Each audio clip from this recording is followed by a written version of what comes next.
আউযুবিল্লাহি মিনাশ শাইতানির রাজিম। বিসমিল্লাহির রহমানির রহিম। আসসালামু আলাইকুম। কেমন আছি সবাই? আমি অর্ক স্যার। 2022 সালে যারা এইচএসসি পরীক্ষার্থী তাদের ফিজিক্স অ্যাসাইনমেন্টটা আজকে তোমাদেরকে আমি সলভ করে দিব।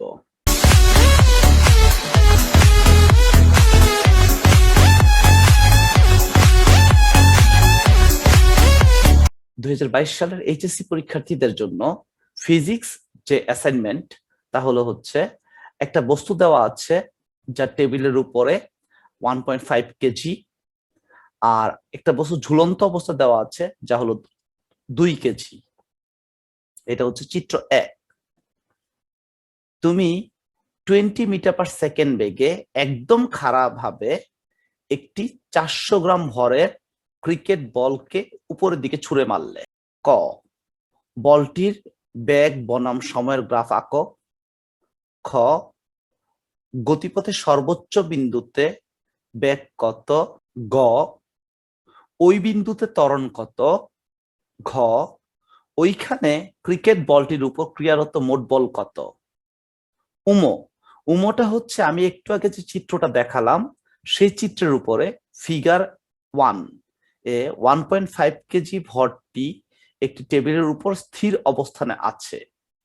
2 কেজি ভরের আরেকটি ভর একটি অসম্প্রসারণশীল সুতা দিয়ে ঝুলানো হলো। টেবিল ও 1.5 কেজি ভরের মাঝে ঘর্ষণ গুণাঙ্ক 0.2। উমোয়ের 1 নাম্বার কোশ্চেন, ভরদ্বয়ের ত্বরণ কত, সুতাটি অসম্প্রসারণশীল না হলে তোমার উত্তরের কি পরিবর্তন হতো। 2, সুতার টান কত।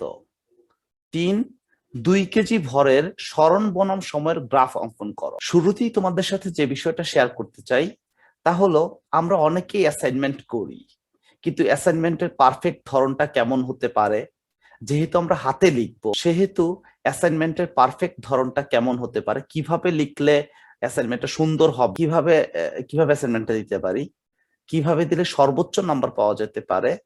এজন্য আমি কম্পিউটার টাইপ না করে নিজ হাতে অ্যাসাইনমেন্টটা লিখে তোমাদের কাছে দিচ্ছি। তোমরা এটা অনুসরণ করলে আমার ধারণা ফিজিক্স অ্যাসাইনমেন্টে সর্বোচ্চ মার্ক পাবা। প্রথম যে কোশ্চেনটা ছিল, তুমি 20 মিটার পার সেকেন্ড বেগে একদম খারাপ ভাবে 400 গ্রাম ভরের ক্রিকেট বল উপরের দিকে ছুঁড়ে মারলে, বলটির বেগ বনাম সময়ের গ্রাফ আঁকো।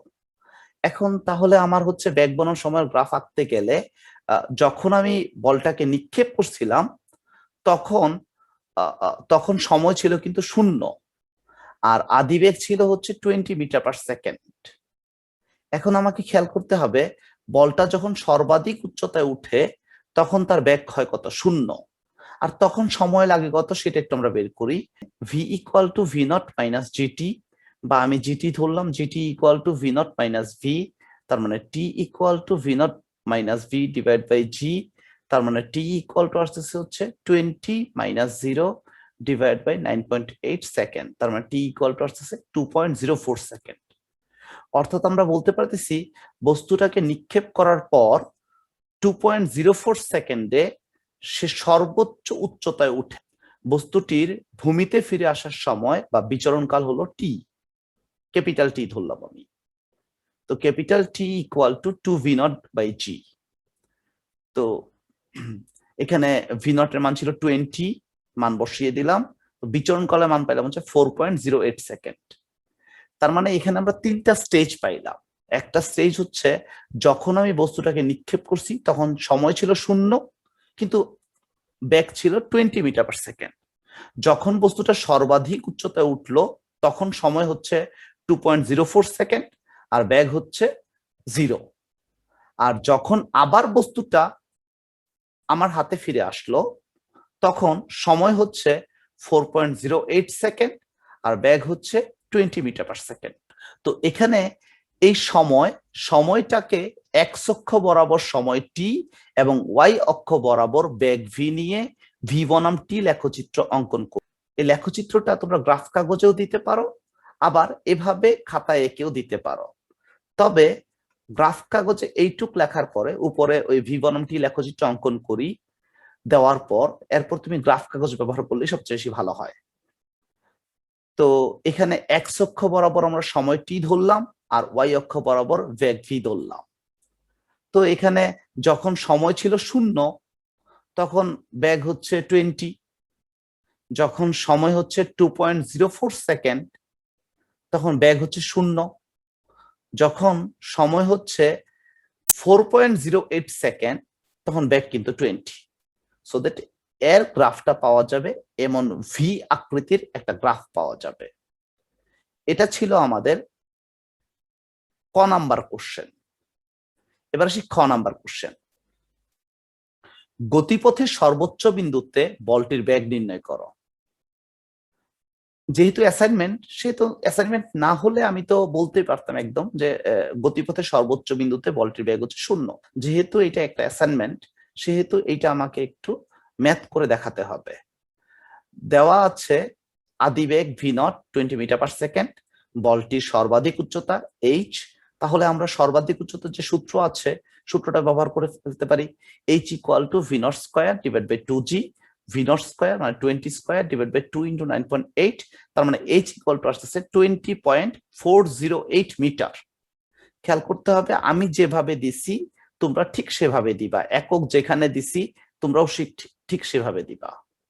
তবে এই যে পাশ দিয়ে যে অর্কসাল লেখা আছে এটা লেখো না। আচ্ছা, এখন সর্বোচ্চ বিন্দুতে বস্তুটির বেগ হচ্ছে ভি। তাহলে আমরা V square equal to V not square minus 2gh সূত্রটা ব্যবহার করতে পারি। মাইনাস কেন ব্যবহার করলাম? যেহেতু আমরা বস্তুটাকে নিচ থেকে উপরের দিকে নিক্ষেপ করছি, আমার তো বেগ বের করতে হবে। তাহলে v equal to root v not square minus 2gh and মান বসালে এটা আসবে 0 মিটার পার সেকেন্ড।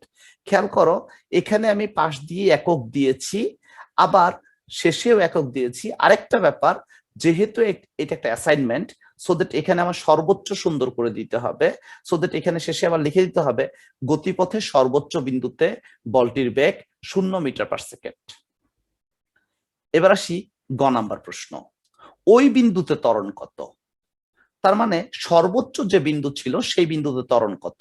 যদিও আমরা জানি কোনো বস্তুকে উপরে বা নিচে নিক্ষেপ করা হলে কোনো বস্তু, যদিও আমরা জানি শূন্য স্থানে নিক্ষিপ্ত যে কোনো বস্তুর ত্বরণকে আমরা অভিকর্ষ ত্বরণ 9.8 ধরে থাকি।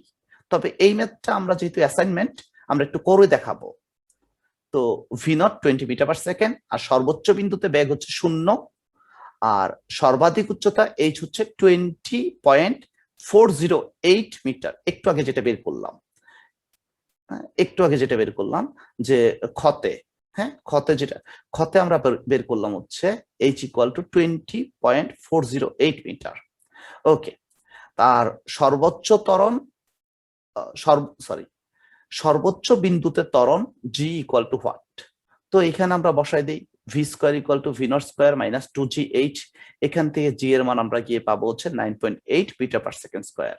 সুতরাং বলটির সর্বোচ্চ বিন্দুতে ত্বরণ 9.8 মিটার পার সেকেন্ড স্কোয়ার।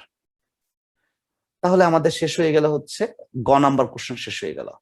এবার আসবো আমরা হচ্ছে ঘ নাম্বার কোশ্চেন। ওইখানে ক্রিকেট বলটির উপর ক্রিয়ারত মোট বল কত? তার মানে সর্বোচ্চ বিন্দুতে ক্রিকেট বলটির উপর ক্রিয়ারত মোট বল কত? তা বলটির ভর 400 গ্রাম, তার মানে সেটাকে কেজিতে নিব, 1000 দিয়ে ভাগ করব, 0.4 কেজি। ত্বরণ 9.8, তাহলে ক্রিয়ারত মোট বল F ইকুয়াল টু mg, যেটা আসবে হচ্ছে 3.92 নিউটন। সুতরাং ওই বিন্দুতে ক্রিকেট বলটির উপর ক্রিয়ারত মোট বল 3.92 নিউটন।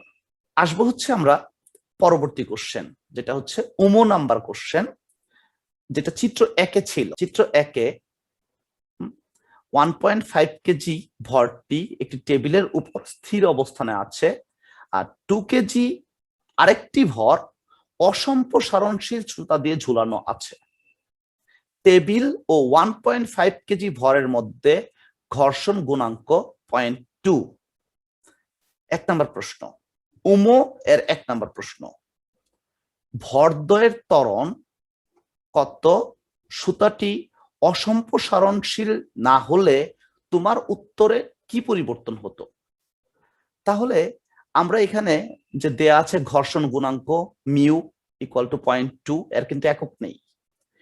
টেবিলের টেবিলের বস্তুর ভর m1 হচ্ছে 1.5 কেজি, আর ঝুলন্ত যে বস্তুটা ছিল তার ভর হচ্ছে 2 কেজি, ওইটাকে আমরা m2 ধরলাম। উভয় বস্তু কিন্তু ত্বরণ একই হবে, তার মানে m1 ভরের বস্তুটা যে ত্বরণে টেবিলের উপর দিয়ে সরতে থাকে, m2 ভরের বস্তুটা কপিকলের মধ্য দিয়ে সে ত্বরণেই কিন্তু উপরে বা নিচে নামে। তাহলে উভয় বস্তুর ত্বরণ এ ইকুয়াল টু হোয়াট? এ বের করতে বলছে। প্রযুক্ত বল Fx, প্রতিক্রিয়া বল আর, সুতার টান টি, এগুলা সমস্যা নেই। আচ্ছা, যাই হোক, কপিকলের নিয়ম অনুসারে আমরা যে বস্তুটা টেবিলের উপর ছিল সেই বস্তুর জন্য বলতে পারবো টি মাইনাস প্রতিক্রিয়া বল, টেবিলের উপর বস্তুর প্রতিক্রিয়া বল। তাহলে টি মাইনাস মিউ m1g, প্রতিক্রিয়া বল হলো হচ্ছে ভর ইন্টু অভিকর্ষজ ত্বরণ ইন্টু ঘর্ষণ গুণাঙ্ক। তার মানে T minus mu m1g equal to, যেহেতু প্রথম বস্তু m1a, তার সেই বস্তুর ভর ইন্টু ত্বরণ। আবার m2 ভরের বস্তুর ক্ষেত্রে আমরা লিখতে পারি, যেহেতু m2 ভরের বস্তুটা নিচের দিকে নামছে, সো দ্যাট আমরা m2g মাইনাস টি ইকুয়াল টু m2a। তো এখান থেকে 1 আর 2 কে যদি আমরা যোগ করে দেই, 1 আর 2 কে যোগ করে দেই, তাহলে টি আর টি কাটা চলে যাবে, এখানে আসবে m2g minus mu m1g equal two m1a। আমি এটাই লিখছি এখানে। আচ্ছা, এখান থেকে আমরা এ কমন নেই, এ কমন নিলে আসে m1a into m1 plus m2, আর এখান থেকে আমরা জি কমন নেই, m2 minus mu m1 into জি। এখান থেকে এ এর মান বের করবো, মান বসিয়ে দিব, যখনই আমরা মান বসাবো তখনই আমরা একক দিব। a equal to 4.76 metre per second square. তার মানে আমাদের উত্তর হলো বস্তুদ্বয়ের ত্বরণ 4.76 মিটার পার সেকেন্ড স্কয়ার। এখন সুতাটি যদি অসম্প্রসারণশীল হতো, তাহলে প্রথম ও দ্বিতীয় সমীকরণে যে ত্বরণ আমরা এ ধরেছি তা কিন্তু পার্থক্য হতো। প্রদত্ত ক্ষেত্রে 2 কেজি ভরের বস্তুর ওজনের প্রভাবে টেবিলের উপর বস্তুটি গতিশীল হয়, কেবলমাত্র টেবিল ও বস্তুটির মধ্যকার ঘর্ষণ বলই এতে বাধা প্রদান করে। তবে বস্তুটি সম্প্রসারণশীল হলে কিছু বল সুতাটিকে সম্প্রসারিত করতে ব্যয় হতো, ফলে ভরদ্বয়ের ত্বরণ কমে যেত। মানে ব্যাপারটা হচ্ছে, যদি সুতাটা সম্প্রসারণশীল হতো তাহলে কিছুটা বল তো সুতার সম্প্রসারণে কাজে লাগতো, তাহলে কিছুটা বল যদি সুতার সম্প্রসারণে কাজে লাগে, তখন ভরদ্বয়ের যে ত্বরণ, যে ত্বরণটা আমরা এ ধরেছি, সেই ত্বরণটা কিন্তু একটু কমে যাবে। সুতরাং সুতাটি অসম্প্রসারণশীল না হলে ভরদ্বয়ের ত্বরণের মান কম পাওয়া যেত। এখানে সুতাটি কতটা অসম্প্রসারণশীল এখানে এই ব্যাপারে যেহেতু তথ্য নাই, তাই আমরা এখানে আর ম্যাথ করে দেখালাম না। আচ্ছা, পরবর্তী কোশ্চেন, উমর 2 সুতার টান কত? আমরা উমর একে যে সমীকরণটা পেয়েছি এখানে 1 নং বা 2 নং, এখানে যদি আমরা m2 যদি 1 নং এ বসাই, তাহলে m1 এর মান, মিউ এর মান, a এর মান যেহেতু 4.76 পাইছি, মান বসিয়ে দিলে হয়ে যাবে। অথবা 2 নং এ যদি m2 এর মান, g এর মান, m2 এর মান, a এর মান, a এর মান হচ্ছে 4.76 পাইছি, এটা বসিয়ে দিলে হয়ে যাবে। তাহলে আমরা এটা করতেছি হচ্ছে, আমরা উময়ের 1 থেকে আমরা পাচ্ছি ত্বরণ হচ্ছে 4.76 মিটার পার সেকেন্ড স্কয়ার, ঝুলন্ত বস্তুর ভর m2 ইকুয়াল টু 2 কেজি, সুতার টান t ইকুয়াল টু হোয়াট? আমরা 2 নং সমীকরণে বসিয়ে দিলাম, উমো 1 এর 2 নং সমীকরণে বসিয়ে দিলাম। বসিয়ে দিলে এখানে t এর মান শেষ পর্যন্ত গিয়ে পাবো হচ্ছে 10.08 নিউটন। আজকে আমাদের অ্যাসাইনমেন্টের লাস্ট কোশ্চেন, উমর 3, 2 কেজি ভরের বস্তুর সরণ বনাম সময়ের গ্রাফ আঁকো। এখানে উমর 1 থেকে ত্বরণ পাচ্ছিলাম 4.76 মিটার পার সেকেন্ড স্কয়ার। যেহেতু 2 কেজি ভরের বস্তুটা উপর নিচে মানে নিচের দিকে নামছে, তো সেক্ষেত্রে আমরা বলতে পারি পরন্ত বস্তুর ক্ষেত্রে সরণ হচ্ছে h আর সময় হচ্ছে t। আর 2 কেজি ভরের বস্তুর কিন্তু আগে আদি বেগ ছিল 0, তাহলে এই ক্ষেত্রে বসাতে পারি h equal to v not t plus half এটি স্কয়ার, হাফ এটি স্কয়ার। তাহলে v নট এর মান 0, তার মানে h equal to 2.38 t square. তো এখানে টি এর মান যদি আমরা 0 বসাই তাহলে এইচ এর মান 0 হবে, টি এর মান 1 বসালে এইচ এর মান আসবে 2.38, টি এর মান যদি 2 বসাই তাহলে এইচ এর মান আসবে 9.52, টি এর মান যদি 3 বসাই তাহলে এইচ এর মান আসবে 21.42, টি এর মান যদি আমরা 4 বসাই তাহলে এইচ এর মান আসবে 38.08। এই গ্রাফটাই কিন্তু আমি এখানে দেখাইছি। এখানে টি এবং এইচ এর যে মান, এই মানগুলোই এটা আমি এখানে ছক আকারে দেখাইছি। এইবার এই ছকের উপর ভিত্তি করে আমি গ্রাফটা আঁকবো। যেহেতু এখানে সময় আর সরণের লেখচিত্র, যেহেতু এটা সময় বনাম সরণের লেখচিত্র, তাই এক্স অক্ষ বরাবর আমরা ধরবো হচ্ছে সময় টি এবং ওয়াই অক্ষ বরাবর আমরা ধরবো হচ্ছে সরণ এস। তাহলে সরণ বনাম সময় লেখচিত্র অঙ্কন করি। এটাও কিন্তু আমরা গ্রাফে দেখাবো। তো এভাবে তুমি 5, 10, 15, 20, 25, 30, 35, 40। প্রশ্ন আসতে পারে এটা কেন ধরলাম? যেহেতু সরণ 38.08, তাই ওইখানে আমরা 40 পর্যন্ত ধরবো ন্যূনতম। আর সময় যেহেতু আমরা 0, 1, 2, তাই সময়ের ঘরটাকে আমরা 1, 2, 3 করে ধরবো। এখানে এক্স অক্ষ বরাবর ধরবো সময় টি এবং ওয়াই অক্ষ বরাবর ধরবো হচ্ছে সরণ এস। তো সরণ যেহেতু সর্বোচ্চ আসছিল 38.08, এই কারণে আমাকে ন্যূনতম 40 পর্যন্ত ধরতে হবে। তো 5, 10, 15 এভাবে ধরলেই হবে। আর সময় যেহেতু আমি 4 সেকেন্ড পর্যন্ত ধরছি, তাই হচ্ছে এদিকে 0, 1, 2, 3, 4 এভাবে ধরে নিব।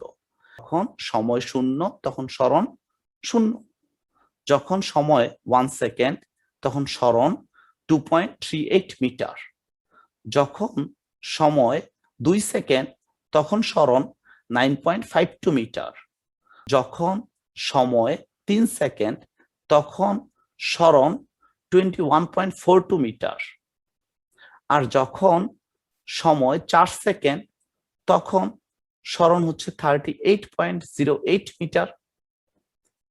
এই ছিল আমাদের অ্যাসাইনমেন্ট। আমি চেষ্টা করছি তোমাদের কাছে সুন্দরভাবে অ্যাসাইনমেন্ট গুলো উপস্থাপন করার জন্য। তোমাদের সবার উপর আল্লাহর রহমত বর্ষিত হোক। তোমরা আমার জন্য দোয়া করো।